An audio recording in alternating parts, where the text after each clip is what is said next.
Hello everyone, thanks for dropping by. That's Kate Bodworth on the screen in case you didn't know. I've checked her Internet Movie Database and I've not seen anything that she's been in.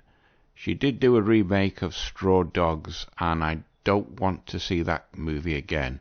It was pretty nasty first time I saw it. It's an unsettling movie, especially the famous scene that it's noted for.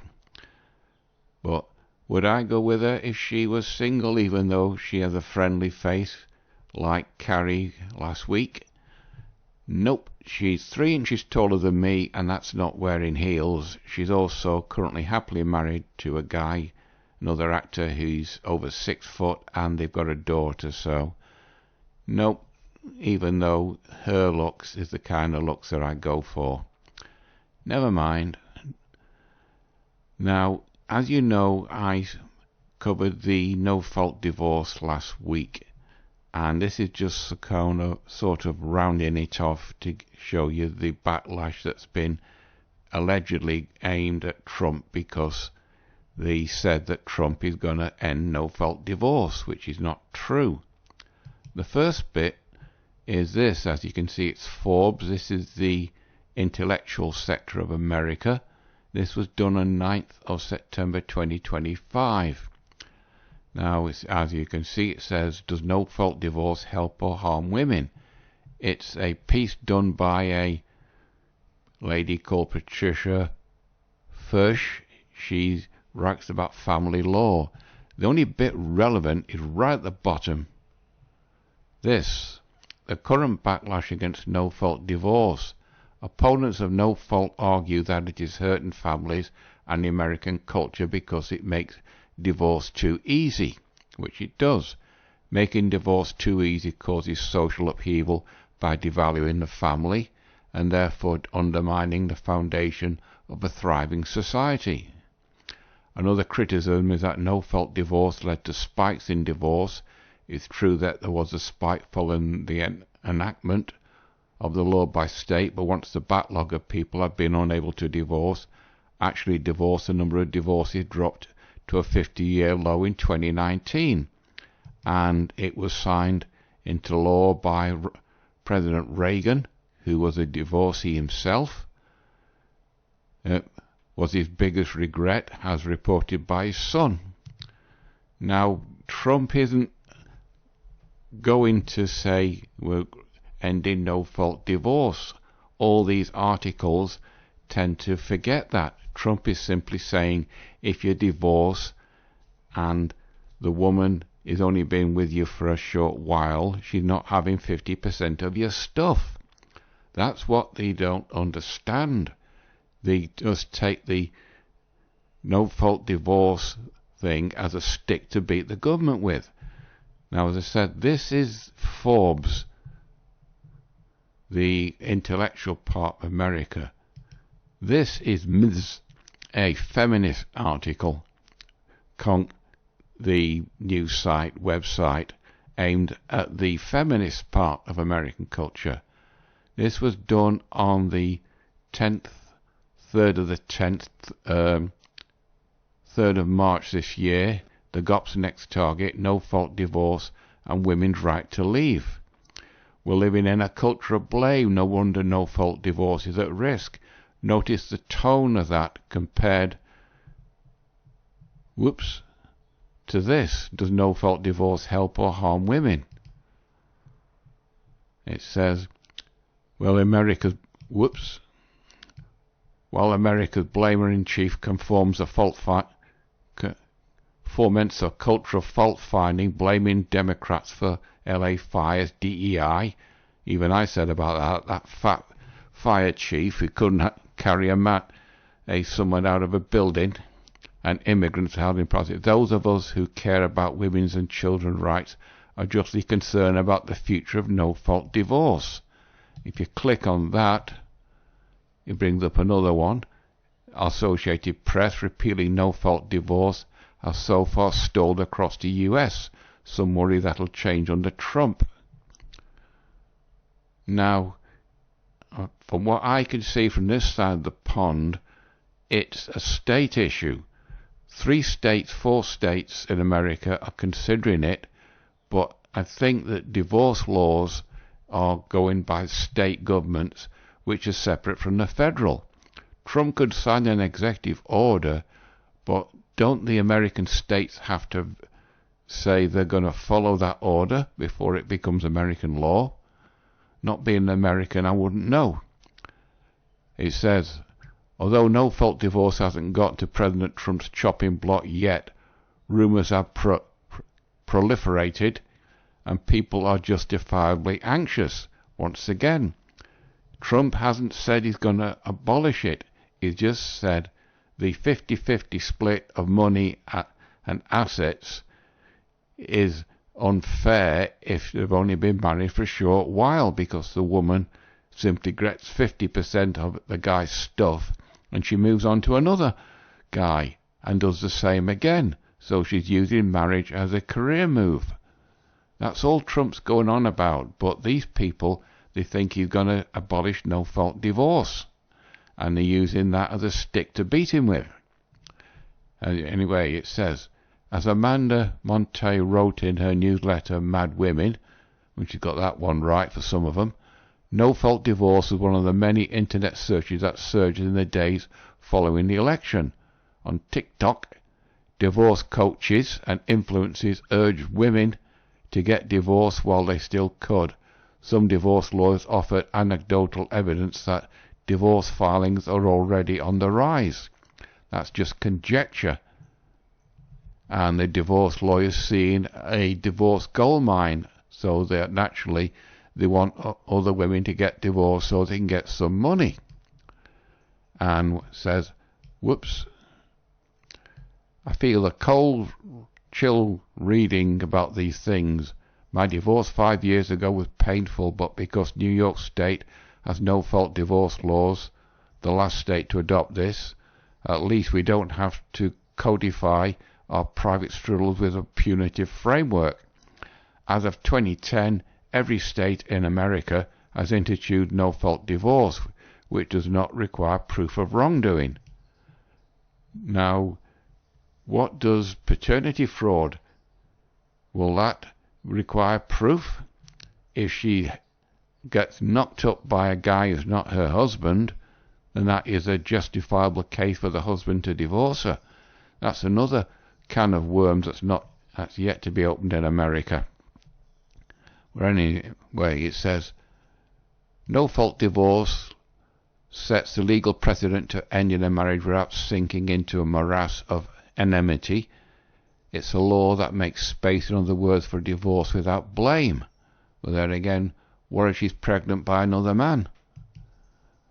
And then, once upon a time, when things were great, couples looked to end their marriage, had to pick something on which to blame their divorce with a set of legally justifiable reasons like adultery. In other words, she's been unfaithful. Domestic abuse, I don't agree with, but domestic abuse can also go both ways. How many husbands have been domestically abused by their wives? Or criminal behaviour. Yet criminal behaviour could mean paternity fraud. That could be a criminal case in America in the future. This led to a lot of crafty lying and divorce tourism for those with resources, and for the less resourced, more vulnerable people, it often meant staying in marriages they don't want to be in, including the people who needed most urgently to get away, like women who are actually being abused by their husbands. I agree with that. But over here in Britain there used to be a saying, marry in haste, repent at leisure. So you take that with a pinch of salt. Remember, women are the gateway to sex, men are the gateway to relationships, but the women, all she can say is no. But if a woman likes bad boys, then she's letting herself in for a whole world of trouble. Thankfully, we have the no-fault divorce when she can get away. But anyway, it says, no-fault divorce, no forced divorce legislation often correlates with 18.6% decline in female suicide, thank goodness for that, roughly a 30% decline in domestic violence, also good for that, for both men and women, and a 10% decrease in women murdered by their partners. I'm totally against their husband murdering their wife. That is just unforgivable in my book. Research has shown the most dangerous time for women experiencing abuse is when they attempt to escape. Evidence in favour of simplifying and potentially hastening divorce proceedings, but while this is obviously important, part of the ethos behind no-fault divorce is that it shouldn't have to be a life or death matter in order for people to choose divorce. Once again, Trump isn't emphasizing the going away with no-fault divorces. Trump is just saying the woman shouldn't get 50% of the guy's stuff if they've only been married for a short while and if the guy is a rich man. In other words, if a gold digger marries the guy and she's only been married for a couple of years and then she decides to divorce him, in Californian law at the moment, she can get 50% of his stuff. And then she could, if she's young and still attractive, she can move on to the next guy and do the same again. And then we go yada yada yada about it, and it says because you really can want out of a marriage and not hate the other person. In fact, being able to grasp nuance and hold several ideas in your head at once. In another article from this Miss site is January is divorce month in America. When women decide that they're going to get a divorce, they usually do it at the beginning of the year. I can't be married to this person anymore. Also, I don't think he is a criminal or even a bad person. But we've seen women on TikTok, nothing wrong with her husband, but they just decided to end the marriage. If anything, a sign of emotional intelligence, something I think we could all use a little more of. No-fault divorce allows for civil proceedings guided by mutual respect, without accusations or include legal drama, without hatred, without blame. No wonder blameocracy questions its validity. But this is a female-focused site, so you can expect nothing in men's favour. However, I found this, marriage.com. As you can see, 20 brutally honest reasons men don't want to date anymore. Well, before you can get a divorce, you've got to get married. Before you get married, you have to start courting and dating women. But as you know, guys are just finding out that it's just not worth it, and they're a lot more happier being on their own. It says, this was done on 4th of April this year. As he says, recent findings from the Pew Research Center indicate that 63% of American men under 30 are opting to stay single, a notable increase from 51% in 2019, citing various personal and societal reasons. Also, guys have seen how picky women are. Guys have seen via social media how women really are, and they decided that's not for them. And it says this statistic reflects a growing trend of male dating reluctance, prompting a deeper understanding into the trend of modern relationships. That could be a tacit nod to MGTOW. And it says, as society evolves, so do expectations and experiences surrounding romance, leading more men to avoid relationships. In other words, they've seen what women are like. This trend is not just about swiping left or right, i.e. the dating apps. It's rooted in fundamental changes of how men perceive partnership, autonomy, and personal fulfillment. And then we get 20 brutal honest men don't want to date anymore. High financial cost. As they used to say over here, when you're dating, a penny bun costs twopence. Now it says data indicates the majority of men, 74%, and women, 83%, say that both partners contribute to dating costs after 6 months. But what happens if she's on a foodie date, 2 or 3, and then she moves on to the next guy? Most men and women acknowledge that men still cover most of the expenses. As I said, some women use dates as getting a free meal. Doesn't have to use her own money to buy food. It says one of the reasons men don't want to date is the high financial burden. As I said, it often involves going on dates, can be expensive, from dinners to movie tickets to special outings, which can add up quickly. If a woman goes on those sorts of dates with multiple men, she doesn't have to use her own money. Many men feel that financial pressure is a significant deterrent from entering the dating scene. We've seen a lot of guys saying that on the various MGTOW channels on YouTube. Fearing commitment is a common amongst men.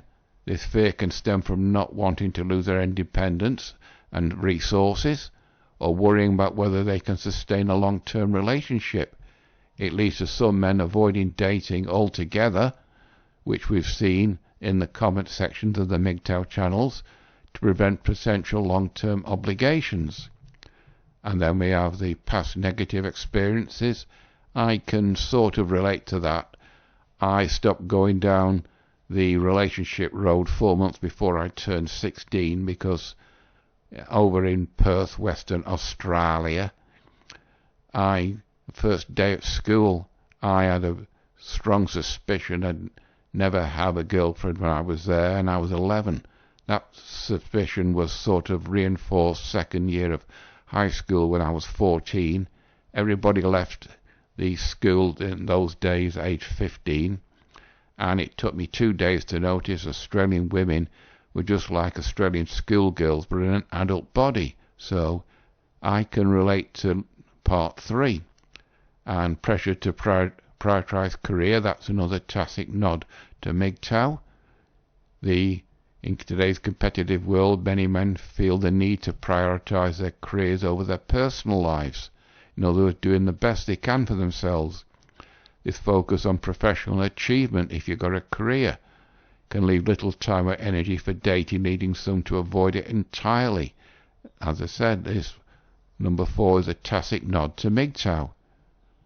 And then difficult in finding compatibility. Well, women are so picky. The influence of social media, which women tend to go on more than guys. Social media can skew perceptions of relationships. Men might feel discouraged by seemingly perfect relationships displayed online, or overwhelmed by pressure to portray a certain image. That would be more aimed at women. The women want Mr. 666, influencing their decision to step back from dating. Desire for freedom, as we've seen. Guys could finally decide the juice isn't worth the squeeze. Lack of trust in potential partners if she's cheated on him in the past. Trust issues are a significant barrier. If men have experienced deceit or dishonesty in their past relationships, i.e. she cheated on him, she might have been knocked up by another guy. This may be less likely to trust future partners, or making them hesitant to date. And the hookup culture impact, unrealistic expectations, that's more in line with women. They want the Mr. 666. Men might feel they can't meet these ideal standards. That's wrong. It should be, yes, that's right. Men might feel they can't meet these idealized standards. They're not Mr. 666. Or they think no partner could meet theirs. But then if the guy has boundaries, then he's controlling, leading them to avoid dating. Mental health concerns. Personal mental health issues can influence a man's willingness to date. Anxiety, depression, other mental challenges can make the thought of dating seem daunting and exhausting. in a way, that could be me. I'm 68 years old now, and the last date you could say I ever went on, which was more or less imposed on me, was 47 years ago. So take that with a pinch of salt. Men might fear they are not in the right emotional state to start and maintain a healthy relationship. I don't really want to be in a relationship. I've spent so long on my own that it's just normality for me. Male dating anxiety, that could be me again. Overwhelming date app dynamics. I've never used dating apps, so I don't know what they're like. Legal and financial risks, i.e. the guy losing half his stuff. Societal expectations. They expect the guy to date and start a family. Personal goal developments, i.e. that's another tacit nod to MGTOW. The complexity of modern relationships. There's no complexity at all. Via social media, women have just become too picky. The men might view the emotional and mental demands relationships as overly complicated, prompting to avoid dating. In other words, they've seen what women are like. Fear of losing autonomy.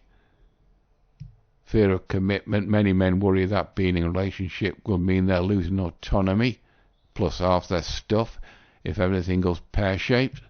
This fear can be enough to keep them from entering the dating pool. Many fear the adjustments and compromises required in relationships, which could impede their lifestyle or personal choices. The guy could be used to being on his own, and then he has to adjust to being with somebody else. Then commitment fear in males, commitment phobia. That's, you could say that's in some guys. But now, as it becomes more and more common for MGTOW philosophy to spread throughout the Western world, they don't want to lose half the stuff because they see what's happened to the family members and friends that have got married, gone down that path, and then got divorced. And changing attitudes towards marriage, that's another tacit nod towards MGTOW. Guys are seeing what women are like, and they just don't want to do it. And then we got the FAQs being changed in modern dating, and that's that. But it all goes down to the thinking Trump's going to end no-fault divorce, and it could harm women. The feminist bandwagon has jumped on it, and GOP's next target, no-fault divorce, women's right to leave. But as I said earlier, Trump hasn't proposed that. Trump has just said the 50-50 split of stuff is unfair to men, especially if he's a wealthy guy and he's built up through sheer hard work, and a woman comes along and takes half of it without doing much and only being married to him for a couple of years. Then she moves on probably to the next guy. But that's all moot because, as you can see, guys are not wanting to date anymore, and they'd rather keep their own stuff and live a peaceful life on their own. I'll try and find something on a similar tone for next week, but I'm thinking well over the 20-minute mark now, so you all know the routine. Like, comment, subscribe, all that kind of thing. It's completely up to you. So until Monday, that's it for this one. Bye bye.